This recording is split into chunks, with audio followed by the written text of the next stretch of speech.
Good morning all of you. कैसे हैं आप सभी? आई होप कि आप लोग बहुत ही अच्छे होंगे और बहुत ही अच्छे से पढ़ाई कर रहे होंगे। मैं अनामिका पांडे आप सभी का एसएससीएन पॉइंट पर स्वागत करती हूं और आज का अपना क्लास स्टार्ट करती हूं। तो हम लोग इसके पहले पॉलिनोमियल चैप्टर का एक्सरसाइज 2.1, 2.2, 2.3 खत्म कर चुके हैं और हम लोग 2.4 का भी पहला क्वेश्चन, दूसरा क्वेश्चन, तीसरा क्वेश्चन खत्म कर चुके हैं। चौथे क्वेश्चन का भी हम लोग पहला, दूसरा, तीसरा कंप्लीट हो चुका है। अब हम लोग क्वेश्चन नंबर 4 से सॉल्व करना शुरू करेंगे।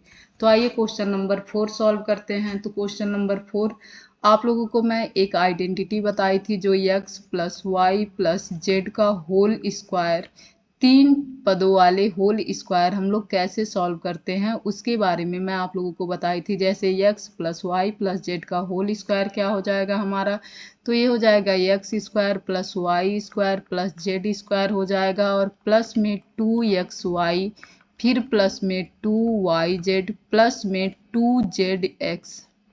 2zx हो जाएगा। इसी पर बेस्ड हम लोग क्वेश्चन सॉल्व कर रहे थे। तो आइए नेक्स्ट क्वेश्चन हम लोग इसी पर बेस्ड फिर से सॉल्व करते हैं। यहाँ हम लोग एक्स स्क्वायर लिखें, X plus Y plus Z लिखें होल स्क्वायर लिखें, या a plus B plus C का होल स्क्वायर लिखें, बात दोनों की बराबर ही होती है, कोई दिक्कत नहीं होती है। तो आइए जो कल मैं पैटर्न बताई थी वही या तो मैं आप लोगों को बताऊं या कोई और पैटर्न बताऊं। आइए नेक्स्ट पैटर्न हम लोग सीखते हैं। दूसरे तरीके से इसे सॉल्व करना, डायरेक्ट मेथड से सीखते हैं। या तो मैं जैसे पहले बताई थी आप लोग कंफ्यूज ना हो जाएं, इसलिए उसी पैटर्न से आप लोगों को बताती हूँ। तो यहाँ पर हम लोग क्या लिख सकते हैं, X square plus Y square plus Z square plus में 2xy plus Y Z plus में 2zx। यहाँ पर x की वैल्यू क्या दी गई है, तो x की वैल्यू 3a दी गई है, y की वैल्यू क्या दी गई है, तो -7b दी गई है, z की वैल्यू क्या दी गई है, तो -c दी गई है। अब x के जगह पे हम लोग पुट कर लेंगे 3a का स्क्वायर, फिर प्लस में y के जगह पे हम लोग पुट कर देंगे 7b का स्क्वायर, फिर प्लस में z के जगह पे हम लोग पुट कर देंगे -c का स्क्वायर, फिर 2 x के जगह पे हमारा 3a हो जाएगा, y के जगह पे हमारा -7b हो जाएगा और फिर 2 z के जगह पे हमारा -c हो जाएगा और इंटू में a की जगह पे हमारा 3a हो जाएगा। इसे सॉल्व कर लेंगे, 3 का स्क्वायर 9 हो जाएगा, a का स्क्वायर a हो जाएगा। 7 का फिर से जब -7 का स्क्वायर होगा तो ये पॉजिटिव हो जाएगा और 7 का स्क्वायर 49 हो जाएगा, b का स्क्वायर बी स्क्वायर हो जाएगा, प्लस में सी का स्क्वायर सी स्क्वायर हो जाएगा, निगेटिव यहाँ फिर से पॉजिटिव हो जाएगी। फिर यहाँ अगर हम लोग देखें तो एक जगह निगेटिव है तो मल्टीप्लाई होने के बाद हमारा निगेटिव आएगा और फिर ये 2 3 जा हो जाएगा, 2 3 जा 6 हो जाएगा, 6 7 जा 42 हो जाएगा, 42 ए बी आ जाएगा। फिर अगर हम लोग देखें इसमें हम लोगों ने एक लिखना छोड़ दिया है, 2ab तो हम लोग लिखे हैं, 2ca भी लिखे हैं, 2bc नहीं लिखे हैं।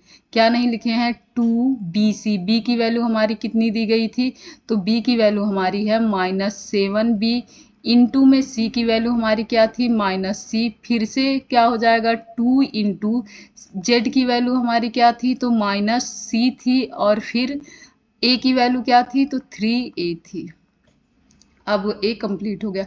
अब यहाँ पर दो जगह माइनस है, दो बार जब माइनस माइनस में मल्टीप्लाई होता है तो पॉजिटिव आ जाता है।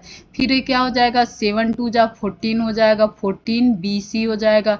फिर यहाँ पर एक जगह माइनस है तो यहाँ पर माइनस हो जाएगा, 2 3 जा कितना होगा, तो 2 3 जा 6 हो जाएगा, 6a आ जाएगा। यही हमारा क्या हो जाएगा, यही हमारा इस क्वेश्चन का सॉल्यूशन हो जाएगा। आइए नेक्स्ट क्वेश्चन सॉल्व करते हैं। फिर उसी पैटर्न पर ए स्क्वायर प्लस बी स्क्वायर, मैं यहाँ ए स्क्वायर क्यों लिख रही हूँ, एक्स स्क्वायर क्यों नहीं लिख रही हूँ, क्योंकि यहाँ भी एक्स स्क्वायर और यहाँ भी एक्स में आप लोग कन्फ्यूज हो जाएंगे, इसीलिए मैं ए स्क्वायर लिख रही हूँ। ए स्क्वायर बी स्क्वायर सी स्क्वायर प्लस में 2ab प्लस में 2bc फिर प्लस में 2 सी ए, और ए की वैल्यू हमें कितनी दी गई है, तो ए की वैल्यू -2x दी गई है। बी की वैल्यू हमें कितनी दी गई है, तो 5y दी गई है। और सी की वैल्यू कितनी दी गई है, तो -3z दी गई है। अब ए के जगह पे हम लोग क्या पुट करेंगे, ए के जगह पे हम लोग पुट कर देंगे -2x का स्क्वायर। फिर बी के जगह पे हम लोग क्या पुट करेंगे, तो 5y का स्क्वायर पुट कर देंगे। सी के जगह पर -3z का स्क्वायर पुट कर देंगे। फिर प्लस में हमारा 2 हो जाएगा। 2 ए के जगह पे हमारा क्या हो जाएगा, -2x हो जाएगा। बी के जगह पे हमारा 5y हो जाएगा। फिर प्लस में 2 के जगह पे 2 हो जाएगा, बी के जगह पे हमारा 5y हो जाएगा, और सी के जगह पे -3z हो जाएगा। फिर प्लस में हमारा आ जाएगा 2 के जगह पे 2 हो जाएगा, और सी के जगह पे हमारा -3z हो जाएगा। इनटू में ए के जगह पे हमारा -2x हो जाएगा। और इसे अब हम लोग सॉल्व कर लेंगे। 2 का स्क्वायर हमारा 4 हो जाएगा, निगेटिव का स्क्वायर होते ही पॉजिटिव हो जाएगा। फिर 5 का स्क्वायर हमारा 25 y स्क्वायर हो जाएगा। और फिर यहाँ पे 3 का स्क्वायर 9 हो जाएगा, और z का स्क्वायर z स्क्वायर हो जाएगा। अब यहाँ पर एक निगेटिव है, तो ये वैल्यू किस में आएगी, निगेटिव में आ जाएगी। 2 2 जा 4 हो जाएगा, 4 5 जा कितना होता है, 20 हो जाएगा। 20 xy हो जाएगा। यहाँ पर भी बस एक निगेटिव है, तो निगेटिव हो जाएगा। 2 5 जा 10 होता है, 10 3 जा 13 होता है, 13 yz आ जाएगा।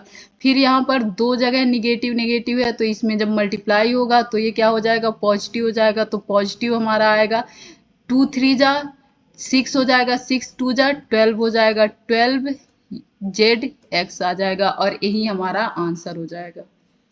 आइए नेक्स्ट क्वेश्चन करते हैं। नेक्स्ट क्वेश्चन हमारा है 1/4 a माइनस में 1/2 b प्लस में 1 का होल स्क्वायर। इसी भी हम लोग क्वेश्चन के तरह एज इट इज लिख के क्या करेंगे, सॉल्व कर लेंगे। तो एट फर्स्ट हमारा क्या आता था, x स्क्वायर आता था। फिर क्या आता था, y स्क्वायर आता था। फिर क्या आता था, हमारा z स्क्वायर आता था। फिर क्या आता था, 2ab आता था। 2 मतलब 2xy आता था। फिर 2yz आता था। फिर 2zx आता था। फिर x स्क्वायर की जगह पे हमारी कौन सी वैल्यू दी गई है, तो x स्क्वायर की जगह पे हमारी वैल्यू दी गई है, x के जगह पे हमारी वैल्यू 1/4a दी गई है। फिर y के जगह पे हमारी वैल्यू क्या दी गई है, तो y के जगह पे हमारी वैल्यू दी गई है -1/2 b दी गई है y के जगह पे। और z के जगह पे हमारी वैल्यू क्या दी गई है, तो z के जगह पे 1 दी गई है। तो यहाँ एट फर्स्ट हमारा x स्क्वायर होगा, तो x स्क्वायर की जगह पे किसका स्क्वायर होगा, तो 1/4a का स्क्वायर हो जाएगा। 1/4a का स्क्वायर होगा। फिर हमारा b के जगह पे क्या दिया गया है, तो b के जगह पे -1/2 b का होल स्क्वायर हो जाएगा। फिर c के जगह पे 1 दिया गया है, तो 1 का स्क्वायर हो जाएगा। फिर हमारा a के जगह पे क्या दिया गया है, a के जगह पे दिया गया है 1/4a। फिर b के जगह पे -1/2b। फिर प्लस में हमारा 2 इंटू बी के जगह पे क्या दिया गया है, मतलब 2 y के जगह पर क्या दिया गया है, हमारा दूसरा आ जाएगा ना, y के जगह पे हमारा दिया गया है -1/2b। फिर z की जगह पे 1 दिया गया है। फिर ऐसे ही 2 इंटू जेड के जगह पर 1 दिया गया है। और x के जगह पर क्या दिया गया है, चार्ज खत्म हो रहा है तो इसे जल्दी से खत्म करते हैं, नहीं तो ये पॉज हो जाएगा। और इसे इसके बाद सॉल्व कर देंगे। तो ये हमारा क्या हो जाएगा, 1/16 हो जाएगा। 4 का स्क्वायर 16, a का स्क्वायर a स्क्वायर हो जाएगा। फिर ऐसे ही ये क्या हो जाएगा, 1/4 b स्क्वायर हो जाएगा, प्लस में 1 का स्क्वायर हो जाएगा। और फिर यहाँ से जब 2 से 2 क्या हो जाएगा, कट जाएगा, और एक जगह माइनस है तो वैल्यू किस में आएगी, माइनस में आएगी, तो 1/4ab आ जाएगा। फिर यहाँ से 2 से 2 कैंसल आउट हो जाएगा, तो माइनस में आएगा, क्योंकि एक जगह माइनस है, तो हमारा ये b हो जाएगा। और c की जगह पे तो a ही है। फिर प्लस में यहाँ से 2 एक 2 कट जाएगा, तो 1/2a आ जाएगा। यही हमारा आंसर हो जाएगा। अब नेक्स्ट क्वेश्चन हम लोग नेक्स्ट वीडियो में देखेंगे, क्योंकि आप लोगों को पता है चार्ज खत्म हो रहा है, लाइट भी नहीं है। अगर वीडियो पसंद आए तो please like share and subscribe जरूर कीजिए। और क्वेश्चन बहुत डिफिकल्ट नहीं है, इसे आप लोग आसानी से फॉर्मूले पे रख के सॉल्व कर सकते हैं। धन्यवाद। अगर इस क्वेश्चन में आप लोगों को कन्फ्यूजन हुई होगी तो आप लोग कमेंट कीजिएगा, इस क्वेश्चन को मैं फिर से समझा दूंगी नेक्स्ट वीडियो में। बाकी अच्छे से पढ़ाई कीजिए।